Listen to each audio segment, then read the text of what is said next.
ಇವತ್ತು ಸಿಂಪಲ್ ಆಗಿ ಬಹಳ ಕಡಿಮೆ ಸಾಮಗ್ರಿಗಳನ್ನು ಬಳಸಿಕೊಂಡು ಮೃದುವಾದ ರವೆ ವಡೆ ಮಾಡೋದನ್ನ ಹೇಳಿಕೊಡ್ತೀನಿ. ಒಂದು ಪ್ಯಾನ್ಗೆ 2 ಕಪ್ ನೀರನ್ನು ಹಾಕಿ ರುಚಿಗೆ ತಕ್ಕಷ್ಟು ಉಪ್ಪನ್ನು ಹಾಕಿ ಚೆನ್ನಾಗಿ ತಿರುಗಿಸಿಕೊಳ್ಳಿ. ನೀರು ಕುದಿ ಬಂದ ನಂತರ 1 ಕಪ್ ರವೆಯನ್ನು ಹಾಕಿ ಗಂಟಾಗದಂತೆ ಚೆನ್ನಾಗಿ ತಿರುಗಿಸಿಕೊಳ್ಳಿ.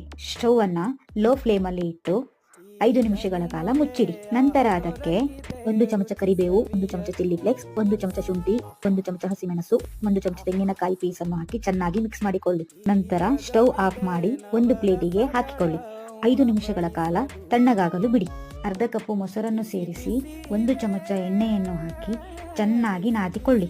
ಚೆನ್ನಾಗಿ ನಾದಿದ ನಂತರ ಕೈಗೆ ಎಣ್ಣೆಯನ್ನು ಸವರಿಕೊಂಡು ಸ್ವಲ್ಪ ಸ್ವಲ್ಪ ತೆಗೆದುಕೊಂಡು ವಡೆಯ ಶೇಪಿನ ಹಾಗೆ ಮಾಡಿ ಕಾದಿದ ಎಣ್ಣೆಗೆ ಹಾಕಿ ಚೆನ್ನಾಗಿ ಕರಿಯಿರಿ.